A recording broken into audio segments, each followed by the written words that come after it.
America is now over $35 trillion in debt. That number is so large it's almost meaningless. It's $1 million every single second for an entire year. But here's the problem. This isn't just a big number anymore. Right now, the interest alone on America's debt is growing faster than the economy itself. And history tells us something very uncomfortable. No global power survives this phase intact. So today, I'm going to show you why America's debt is no longer manageable, what breaks first, and why this time is very different from 2008. Stay until the end, because the final outcome won't look like a normal recession. This is a story that affects every single one of us, from our savings accounts to the price of groceries. It's about the very foundation of the global financial system. To understand how we got here, we need to look at how this debt exploded. For most of its history, the US government kept its debt relatively low, except during major wars. After World War II, the debt-to-GDP ratio was high, around 119%, but the economy boomed, and that ratio steadily fell for decades. But starting in the 1980s, something changed. A combination of tax cuts, increased spending, and multiple wars began a new era of borrowing. Then came the 2008 financial crisis. To save the banks and stimulate the economy, the government spent trillions. Debt soared. But interest rates were near zero, so the cost of servicing that debt was manageable. It felt like we could borrow forever without consequence. Next, the pandemic hit. The government once again stepped in with trillions in stimulus checks, business loans, and other support. This was a necessary lifeline for many, but it pushed the national debt into the stratosphere. From 2020 to today, we've added nearly $12 trillion to the national debt.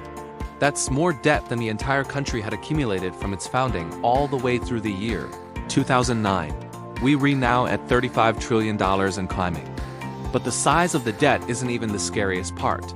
The real danger is the interest we have to pay on it. Think of it like a credit card. If you have a big balance but a 0% interest rate, you're okay for a while.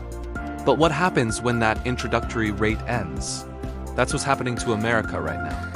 For years, the Federal Reserve kept interest rates at historic lows. The government could borrow cheaply. But to fight the inflation that all this spending helped create, the Fed has hiked rates at the fastest pace in decades. Suddenly, the interest on our national debt has exploded. Just a couple of years ago, we were paying around $400 billion a year in interest. Today, that number has shot past $1 trillion annually. To put that in perspective, $1 trillion is more than the entire US defense budget. It's more than we spend on Medicare. We are now spending more on interest payments than on nearly every other government program. And this creates a terrifying feedback loop, often called a debt spiral. We have to borrow new money just to pay the interest on our old money. This makes the total debt grow even faster, which means next year's interest payment will be even higher, requiring even more borrowing. The interest payments are now growing faster than our entire economy. When your debt service costs grow faster than your income, you are on a path to bankruptcy. This isn't just a future problem, it's happening right now. The Congressional Budget Office projects that within a decade, interest payments will become the single largest expense in the federal budget. So who are we paying all this interest to? Who owns all this debt? It's a mix of different groups. About a third is owned by the US government itself, and things like the Social Security Trust Fund. The Federal Reserve also holds a significant chunk. The rest is held by the public, which includes American individuals and institutions like pension funds, as well as foreign governments and investors. For a long time, countries like China and Japan were huge buyers of US debt. It was seen as the safest investment in the world. But that's changing. In recent years, many foreign countries have started to reduce their holdings of US Treasury bonds. Why? Several reasons. Geopolitical tensions play a role. Some countries want to reduce their dependence on the US dollar. Others are worried about the sheer amount of debt we're issuing.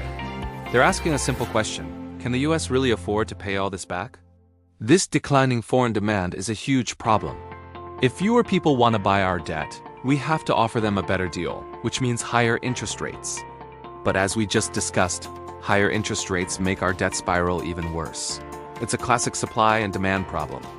The US Treasury is supplying a record amount of bonds, but demand is struggling to keep up. This is where it gets very different from 2008. Back then, the world saw the US as the ultimate safe haven.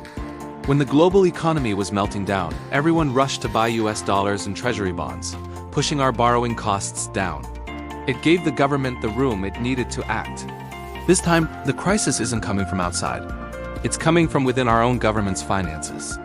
The safe haven itself is becoming the source of the risk.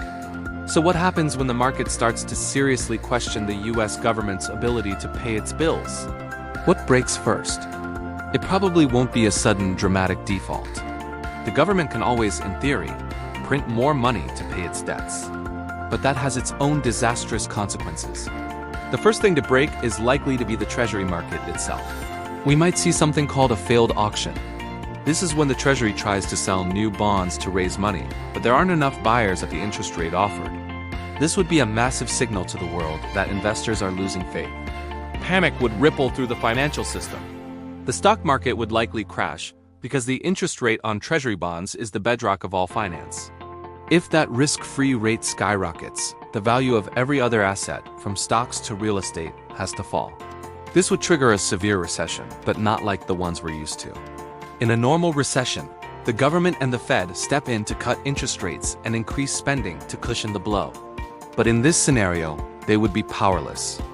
They can't cut interest rates, because that would make inflation worse and nobody would want to buy the government's debt. And they can't increase spending because it's the spending and debt that caused the crisis in the first place. This is the trap. The tools we normally use to fight a recession would be the very things that are off the table. Instead, the government would be forced to make impossible choices. Do they slash Social Security and Medicare? Do they gut the military? Do they raise taxes dramatically on an already struggling population? Every option is politically toxic and economically painful. This is what's known as austerity. We've seen it play out in countries like Greece, where government spending was cut to the bone, leading to years of economic depression and social unrest. But America isn't Greece. We are the center of the global financial system. A US debt crisis would be a global crisis. The US dollar would likely fall in value, leading to massive inflation at home. The cost of everything we import, from electronics to coffee, would skyrocket. Our standard of living would plummet. So what's the final outcome? It's not a simple recession that we just bounce back from in a year or two. This is a structural crisis. If the government can't get its finances in order through spending cuts or tax hikes, it's left with only one option. The Federal Reserve steps in and prints the money to buy the debt. This is often called monetizing the debt. This might sound like a magic solution, but it's the path to hyperinflation. The government is essentially paying its bills with newly created money that isn't backed by any economic growth. The value of the currency collapses. We've seen this happen in Weimar Germany, Zimbabwe, and more recently, Venezuela. People's life savings are wiped out. The economy grinds to a halt. It leads to social and political chaos. This isn't a prediction that this will happen tomorrow or next year. But we are on a trajectory that ends in one of two places. A deflationary depression caused by massive austerity, or a hyperinflationary depression caused by printing money. Both are catastrophic. The comfortable middle ground we've lived in for decades is disappearing. The choices we make over the next few years will determine which path we take. It will require a level of political courage and public consensus that seems completely absent today. The math is relentless.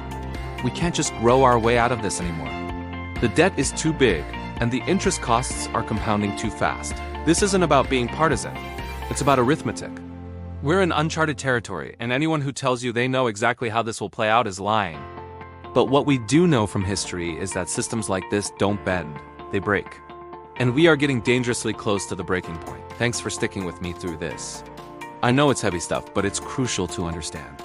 If you found this explanation helpful, please hit the like button and subscribe for more deep dives into the forces shaping our world. Stay informed and stay safe.